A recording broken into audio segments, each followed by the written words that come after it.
ఆంధ్రప్రదేశ్ రాజకీయాల్లో మళ్లీ స్థానిక సమరభేరి మోగుతుంది. కూటమి ప్రభుత్వం టార్గెట్ గా మాజీ మంత్రి కొడాలి నాని మరోసారి తనదైన స్టైల్లో రెచ్చిపోయారు. స్థానిక ఎన్నికలు చూసి భయపడే ప్రసక్తే లేదంటూ వైసీపీ శ్రేణుల్లో హై వోల్టేజ్ జోష్ నింపారు.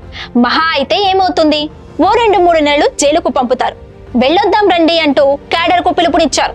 అంతేకాదు, చంద్రబాబు మేనిఫెస్టో సూపర్ 6 కాస్త సూపర్ 0గా మారిపోయిందంటూ సెటైరికల్ అటాక్ చేశారు. ఇంతకీ వైసీపీ కేడర్ కు కొడాలి నాని ఇచ్చిన ఆ మాస్ డైరెక్షన్ ఏంటి అనేది ఇప్పుడు చూద్దాం.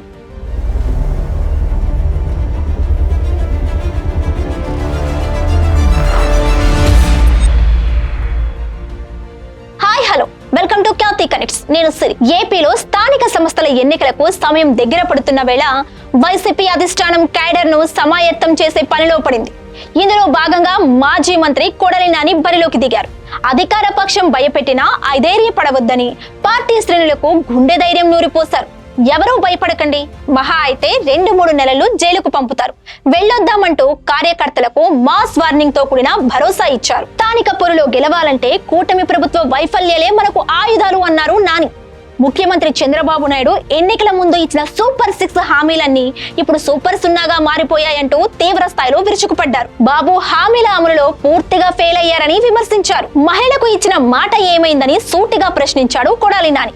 ప్రతి మహిళకు నెలకు 1500 రూపాయలు ఇస్తానన్నాడు, ఇచ్చాడా? యువతకు నిరుద్యోగ వృత్తి ఇస్తానన్నాడు, ఇచ్చాడా? అంటూ చంద్రబాబుపై ప్రశ్నల వర్షం కురిపించారు. అట్లాగే మధ్యప్రదేశ్ లో బీజేపీ అధికారంలో ఉంది, అక్కడ కాంగ్రెస్ ఎమ్మెల్యేని దుర్మార్గంగా డిస్క్వాలిఫై చేశారు. ఆ ఎన్నికల్లో మళ్ళీ కాంగ్రెసే డబుల్ మెజార్టీతో గెలిచింది అక్కడ. అదేవిధంగా గుజరాత్లో కూడా 1,00,000 ఓట్ల మెజార్టీతో గెలిచినటువంటి సీటు 29,000 మెజార్టీకి వచ్చింది. అంటే ఇక్కడ మనం అర్థం చేసుకోవాల్సింది, రేపు జరగబోయేటువంటి స్థానిక సంస్థల్లో ఈ ఆంధ్రప్రదేశ్లో చంద్రబాబు ఇచ్చినటువంటి సూపర్ 6 సూపర్ 0 చేశాడు. 1500 మహిళలకు ఇస్తాడు, ఇచ్చాడా? ఇవ్వలా. అదేవిధంగా నిరుద్యోగులకు 3,000 రూపాయలు వృత్తి ఇస్తాడు, ఇచ్చాడా? ఇవ్వలా. 20 లక్షల ఉద్యోగాలు ఇస్తాడు, ఇచ్చాడా? కొత్తగా ఈ 2 సంవత్సరాలు ఒక పెన్షన్ కూడా శాంక్షన్ చేసిన పరిస్థితి లేదు.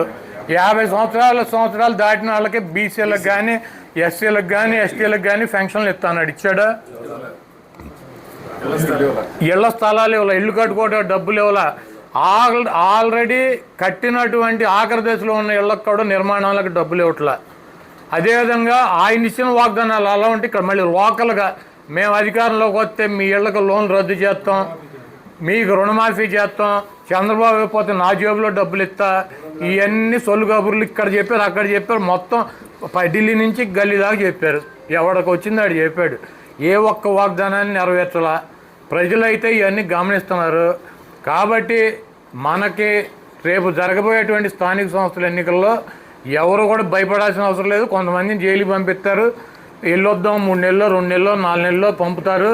ఎవరో కూడా అధైర్యపడవద్దు, భయపడాల్సినటువంటి అవసరం కూడా లేదు. జగన్మోహన్ రెడ్డి గారు ఎక్కడ కూడా యునానిమస్ అవ్వకూడదని చెప్పారు.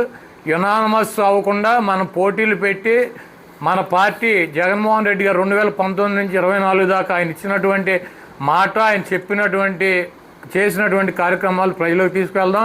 చంద్రబాబు నాయుడు, పవన్ కళ్యాణ్, బీజేపీ కూటమిగా వచ్చి ఈ కూటమిలో ఉన్నటువంటి ప్రజల్ని ఈ పార్టీలు ఎలా మోసం అసలు ఆ 6 నెలల పాలనలో ఏ ఒక్క హామీనైనా నెరవేర్చారా అంటూ నిలదీశారు. ప్రభుత్వంపై ప్రజల్లో తీవ్ర వ్యతిరేకత ఉందని, ప్రతి విషయాన్ని ప్రతి వైఫల్యాన్ని నేరుగా ప్రజల్లోకి తీసుకెళ్లాలని వైసీపీ కేడర్ కు కొడాలి నాని దిశానిర్దేశం చేశారు. ఎవరు అధైర్యపడవద్దని, ధైర్యంగా స్థానిక సంస్థల ఎన్నిక బరిలో నిలబడాలని పిలుపునిచ్చారు. జైలుకు వెళ్లడానికైనా సిద్ధమంటూ నాని చేసిన ఈ కామెంట్స్ ఇప్పుడు ఏపీ పొలిటికల్ సర్కిల్స్ లో హాట్ టాపిక్ గా మారాయి.